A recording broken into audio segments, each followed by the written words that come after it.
Komisioni Qendror i Zgjedhjeve ka shpallur 2 procedura të reja prokurimi në buletinin e prokurimeve publike të datës 7 prill 2026, të cilat kërkojnë sqarim publik për nevojën reale të shpenzimeve dhe për bazën mbi cilën janë llogaritur fondet. Procedura e parë mban referencën RF 8070704 i pari 2026 dhe ka si objekt prodhim dhoma të fshehta dhe kuti kartoni për procesin zgjedhor. Fondi limiti i saj është 12.424.917 lekë pa TVSH, ndërsa afati i kontratës është 24 muaj. Afati i fundit për dorëzimin e ofertave është 4 maj 2026 ora 14. Procedura e dytë ka si objekt përlarjen dhe dezinfektimin e magazinave dhe institucionit, si dhe furnizimin me pajisje dhe materiale higjeno-sanitare. Fondi limiti i kësaj procedure është 23.710.420 lekë pa TVSH me afat zbatimi 24 muaj. Afati i fundit për ofertat është 20 prill 2026 ora 12. Vetë objektet e këtyre tenderve hapin disa pyetje të drejtë për drejta. Në rastin e tenderit për dhomat e fshehta dhe kutitë e kartonit, KQZ duhet shpjegoj publikisht sa materiale të tilla ka aktualisht në inventar, sa prej tyre janë të përdorshme dhe pse kërkohet një prokurim i ri.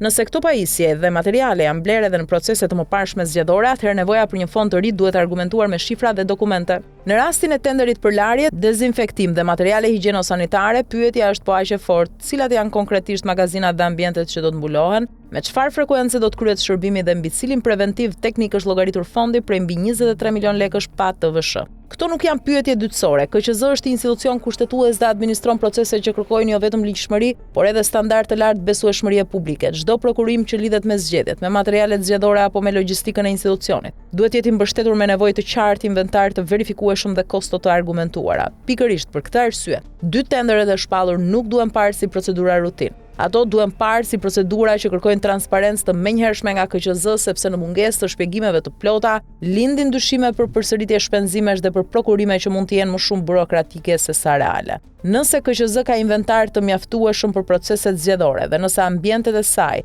mbulohen rregullisht nga kontrata të tjera apo nga shërbime ekzistuese, atëherë publiku ka të drejtë të di pse po hapen këta tender të rinj dhe çfarë nevoje konkrete po mbulojnë.